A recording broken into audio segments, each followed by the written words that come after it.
in his third year with the Illini and welcomes back 8 letter winners and 4 starters from last year's squad that won 20 games and advanced to the second round of the NIT. Good morning, Coach. Welcome to the stage. Good morning. We'll begin with an opening statement. Thanks for having us. Obviously, we're very excited about our team, especially the way we finished at the end of the year. He mentioned that we had 4 starters returning. We had 2 transfers sitting out that have made a real difference on our team. It's very noticeable in practice. Both guys give us some more offensive firepower and punch and scoring. I love our experience with 11 out of 15 players having been in our program for at least a year. So we've got some continuity there and some maturity. We're much further along at this point, in this juncture, than we would normally be because of that experience. So right now our focus is just on continuing to get better. I think we've done that so far. We started on October 3rd till now. So we're very, we're anxious to get back together again tomorrow and practice again. We've not had a bad practice. I think that speaks volumes of our leadership. Egwu as our captain at this point has been tremendous, and we're going to rely a lot on his leadership as well as his productivity at both ends of the floor. Questions? Thank you, Coach. Reminder, please raise your hand when asking a question. Let's go to the middle left. Shannon Ryan, you just mentioned Egwu took such a big step last year. What are your expectations for him to take the next step this year? Well, I think the first thing, Nana understands, and obviously we'll have our vote for captains to see if anyone joins him here as we head into year 3. But, he understands that he's got a great responsibility. To whom much is given, much is expected. And I'm not talking about necessarily from a production standpoint, Shannon. I'm talking about from a leadership standpoint.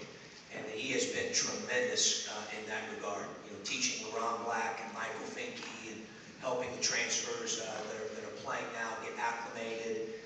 I really think he wants to give it everything he has. He's one of those kids that only knows one way. His motor runs all day. He's a real pleasure to coach. Let's go middle. Coach, you talk a little bit about the point guard situation. Obviously, a major injury there. What are the plans for the season? Well, obviously, you don't want to lose Tracy.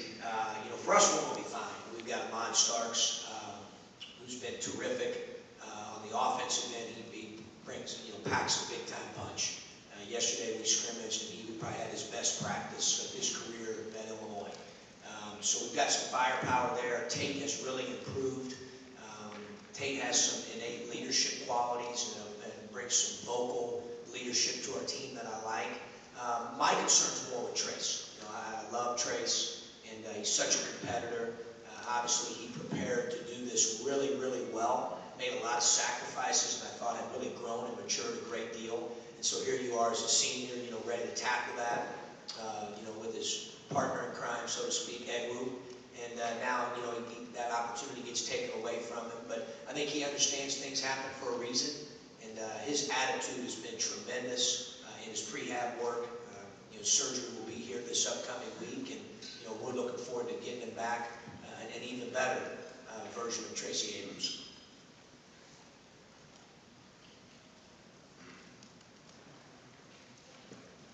Let's go back right. Hey, John, can you just speak to Wade McLean? I know he wasn't an assistant under you, but what you knew about him and what you know about him in this program? Well, unfortunately, I didn't get a chance to know him real well, Jeremy. But the one thing I do know is I know a lot of the players, coaches, and a lot of people that have been impacted by him.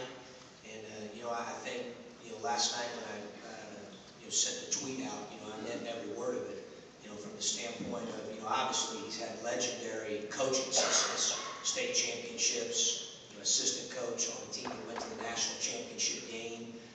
But to me, I think the response of Nana and Tracy, who have played for him, showed me a lot, as well as people in our office and people in the community there on campus, how they felt about him. You could tell he impacted a great number of people.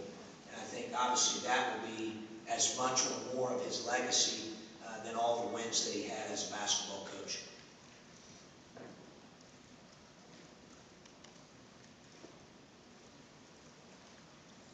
Let's go middle left. John, I just wanted to get your opinion on the new schedule format for conference season, 5 double plays, 8 single plays. Well, I think the scheduling, component, obviously our Big Ten office works very hard, very diligently to put all that together and put something together that makes sense. I think, with where we are right now, and adding obviously Rutgers and Maryland as members 13 and 14, I think it makes, it makes sense, how they did it.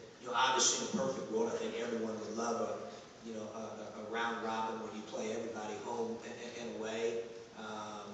But at this juncture, I think, I think it's wise, and I've got no problem with the schedule and the way that it's done in the climate of college basketball right now for us to play, 18 games. Most of them are wars, night in and night out. And the way that they put it together, makes total sense to me. Time for one final question. Back middle.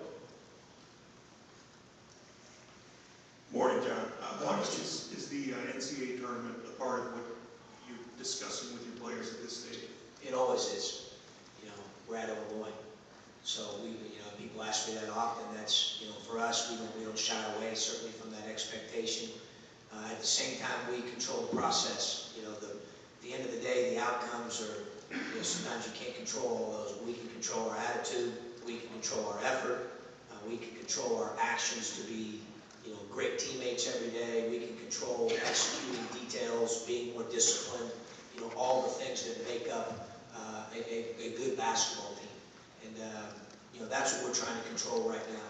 But we don't shy away from that. I mean, we, of course, if you asked all of our players right now, they would, it's a lovely opportunity to be in the NCAA tournament. I think they understand that, being in that tournament's a privilege. It's not an easy thing to do, but they love challenges. We love challenges. We attack those things fearlessly, and I'm sure that this team will do the